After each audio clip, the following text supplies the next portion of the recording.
Hi, this is Chris again, looking at the upcoming July 31st trading session on Thursday.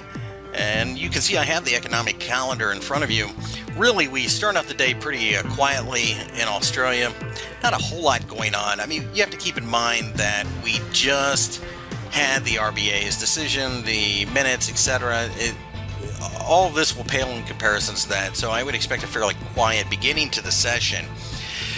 After that, we have Japanese housing starts. Probably not going to be a market mover unless, of course, it's a lot worse than is expected. And quite frankly, negative 11.5% with a previous of negative 15%. Really not much to smile at as far as that's concerned. For my money, really, the day doesn't really start until we get to the European Union. You can see right at the top we have unemployment change in Germany, and you might as well look at that as Europe itself. We do have the Italian employment rate 5 minutes later, not going to be a major factor. An hour later we have the CPI coming out of the Eurozone, and that of course will be important if it's a major miss. We have the Eurozone unemployment rate. That of course can have an effect on the markets as well. So we have about an hour and a half time frame here that the markets will definitely have a lot to digest. All of this should move the euro. It should probably move the European stock indices, with a special emphasis right now, in my opinion, on this particular number, the German unemployment change, and the DAX.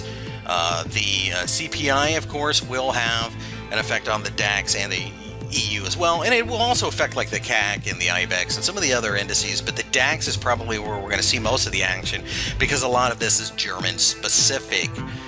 With that being said, once we get out of there and the Canadians come online, we have the GDP, gross domestic product, year over year, supposed to be at 2.3%.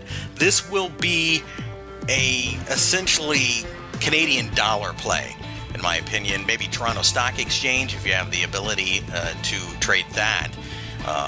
At this point in time, I still expect the DAX to probably be the market that will move the most, just because it's got so much in the way of moving parts. Going a little lower down the menu here, you can see we have initial jobless claims. Normally this is one that can move the markets, the stock markets in the United States.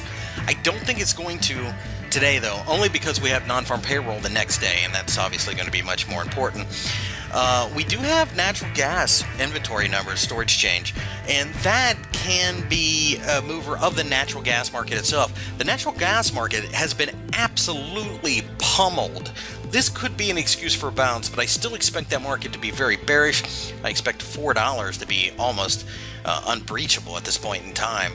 Keep in mind, though, some of these announcements, especially when you get into the US and Canada, are probably going to have a little bit more of a muted reaction than typical, only because of the non-farm payroll numbers the next day.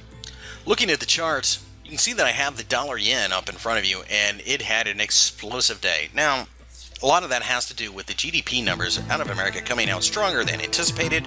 And of course, we slammed into 103, which is the top of the wider consolidation area. As I zoom out, you can see that this is an important level, but we pulled back a little bit, and that makes sense. Non-farm payroll normally moves this market pretty drastically, so the fact that there'd be a little trepidation about hanging on to this trade does not surprise me.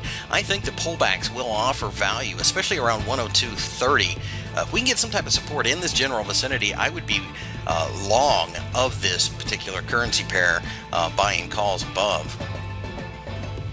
The British pound has fallen below the 170 level for a couple days now, but we also have the 169 level, which I had suggested would be the bottom of the support. We did breach that during the session. We've bounced over it. I think it's very possible that we could continue lower, but there is so much noise below. At this point in time, short-term traders will probably come in and pick this up a little bit. Looking at the euro dollar, you can see that we fell again right into the 134 level, but we bounced and formed a hammer. This hammer suggests that the market's probably going to continue going higher a bit. I would expect some type of retrace. We've just sold off so hard. Short-term buying opportunity, but I suspect 135 is going to be very difficult to crack.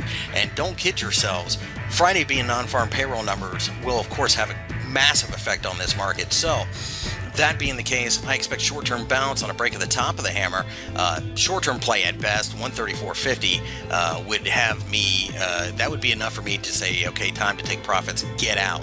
So buying calls to the upside, or maybe wagering on a binary going higher, that might be the way to go. On the other hand, if we break the bottom of this hammer, that's extraordinarily bearish, and we probably will fall directly to 1.33 at that point. And finally, looking over at the S&P 500, you can see I still have the same channel, kind of sloppily drawn here, sorry about that, on this chart. And you can see that we did break down below it and we bounced above it. I think this was in reaction to Federal Reserve's minutes, basically suggesting that they still see a lot of slack in the economy. And even though they did kind of tighten up a little bit as far as the quantitative easing, they pulled back a little bit. Really, it's not that much. We're doing it gradually. I still think non-farm payroll is really what this market's waiting on. Probably going to see a little bit of a drift higher during the session today. Short-term traders will probably love this market. You have a clear support level. But other than that, a couple scalps maybe to the upside might be about what we're looking at. And that has been a look at the Thursday, July 31st trading session.